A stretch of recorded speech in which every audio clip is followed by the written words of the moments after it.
He goes, well, I wanted to find out what happened to Dad. And that's when he went to the chicken coops and went to the barn and figured out that we are not like animals. Something is different, and therefore something different happens to us. And that was Dr. Still's attitude about immortality. And I think it makes a lot of sense. You don't have to believe it, but things we need to take care of this physical body. We need to eat for energy. We need to exercise. And that, you know, he said, that doesn't mean buffets. As a matter of fact, that was Dr. Still's big thing, is we go and we just stuff until not a corpuscle can move in our bodies. And I've done this at Thanksgiving and stuff like that. But he says, picture it. He goes, your stomach is just a combustion machine to turn fuel into energy. So if I take a wood-burning stove, it should be no different than your stomach. And if I put one piece of wood in there and I light it up and it burns and it heats up and I shift out the acids, and then I put another and I just keep that energy going. But if I shove it full of wood, I can't get it to ignite, and when I do, it burns unevenly. Some of it burns too hot, some of it doesn't burn at all, and then you get this big mesh of ashes that don't shift out. He goes, it's no different in our body, that we should be eating for energy, and not as a hobby. However, I don't listen to Dr. Still on some things. We need thinking positive thoughts. You know, you heal better, you go better. He learned this from his wife who died. She was depressed. She had no friends. He was being chastised by a church. And so it's like, no, you have to be optimistic. Because when you're depressed, you catch the first disease and die. And that's why he talked to his students. He'd align them. He says, are you quitting me? Because if you're quitting me, I don't have much hope for you. Now, you can burn off this fever, will burn off the disease. You'll get better. But not if you don't believe you can get better. So tell me, are you going to fight it? He would actually do a pep talk as part of the treatment. Now, I think it's funny because my grandmother, check, we had not seen each other for a while and not shared a lot of information that I wanted to with her. And all of a sudden I get a phone call from my mother saying, Grandma's dying. It's like, what? No, tell her. I was like, whoa, now it's a crisis. Tell her I'm coming home. And I was like in Missouri and she was in Texas. Like, no, you don't understand. She's dying. I said, tell her I'm coming home. I've got some unfinished business. And so my mom was, well, I don't know. I got there as quick as I could. It took like 7-8 hours, even when you're in a hurry to fly and all that. And I have no luggage. They grabbed me at the airport. They rushed me to her room. My mom says, oh, you won't believe it. She's just been upside down. They're putting false blood pressure in her, whatever that is, but I know they can do it. That if you have no blood pressure, they can create blood pressure with some chemical or something. And they just flipped her over. Get in there before she dies.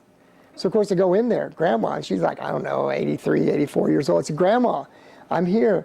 She looks up, oh, Jakey, Grandma's so tired. How about we talk in the morning? I said, okay. So I left. Next morning, there's Grandma. I said, Grandma, I'm so sorry, that, we had some issues that we needed to resolve a little bit. She goes, doesn't matter. I said, but I was the only kid who could get here. I said, all your other grandkids and great-grandchildren, they couldn't be here. And this was before Thanksgiving, like a couple weeks before Thanksgiving, so, early November. I said, but we're all coming home for Christmas, in about a month and a half. And we can make kolache, which she was Czech. So we make kolache, and we'll do all these things and have everybody home. And she was like, oh. She goes, okay, well, she goes, I'm kind of weak, but as long as you help me. And I need poppy seeds. I hate poppy seeds on food. I mean, this crunch to me. There is no purpose for poppy seeds. I also hate celery seeds. My mother-in-law puts them in the coleslaw. I hate celery seeds. They taste bitter and nasty. More than I hate poppy seeds. But I'm telling you, yes, I will get poppy seeds because she likes to make poppy seed kolache. I'll eat the ones without the poppy seed. So we're going through this whole list of things I need to get and who's willing to help and how we'll do it. And she's really quite excited about all this. I said, well, great. I said, well, then, I've got to go back home, back to work, but I'll see you at Christmas and we'll do all these cool things. And I walk out the door and there's a doctor standing at the door. And I said, son, I overheard, your grandmother's in intensive care. I overheard you're making plans.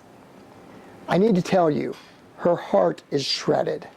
There is no reason she should even be talking to you right now. And she certainly isn't going to be here. She's not leaving this hospital. And she's certainly not going to be having Christmas in a month and a half. I said, well, okay. You know, I've got a counseling background. I do have that. I'm not an osteopath, but I am a counselor. And we'll be talking a little bit about that in Dr. Still later, because I do think I understand him from that part. So I said, I got a counseling background. So I said, what you probably didn't notice is that while we described Christmas and all that, we really kind of had it. So if I go home and I'm told, oh my God, Grandma died, I won't say, oh my gosh, the Christmas we never had. I would remember the Christmas we planned that was going to be so fantastic. And I'm okay with it. He goes, well, her heart's shredded and she's not leaving this hospital. I said, I'm fine. So I left. 3 or 4 days later, she hadn't changed at all. He didn't know what to do with her, so he sent her home. And there Grandma stayed, trundling around, feeding herself, taking her till Christmas. And then everybody came home for Christmas, and we had these, my sister made these god-awful red. Nobody looks good in red in our family. All of our blotches and acne and everything stands. We're all in these red Christmas sweaters, having a family shop, but everybody's there. And there's Grandma, and I go in every morning, and we have breakfast, and we talk about the past, and we do all these things I wanted to do that I didn't get to do.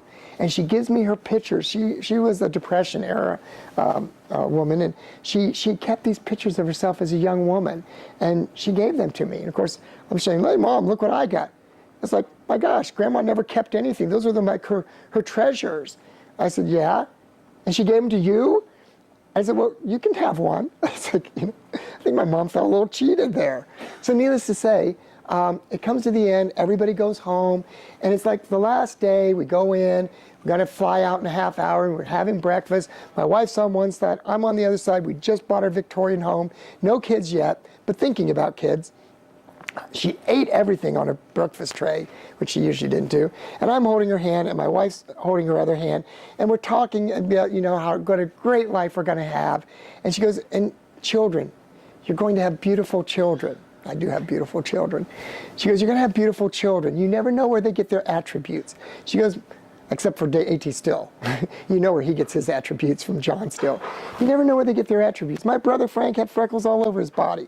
Nobody had freckles, as far back as we could go on either side of the family. So you never know where they get their gifts. But your children will be beautiful. Well, I'm thinking, good gosh, I look like a dog. My wife doesn't look much better. And we're going to have these beautiful children.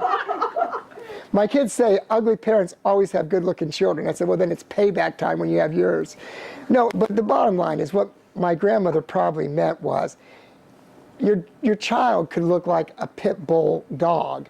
And if it's your child, it's the most beautiful child.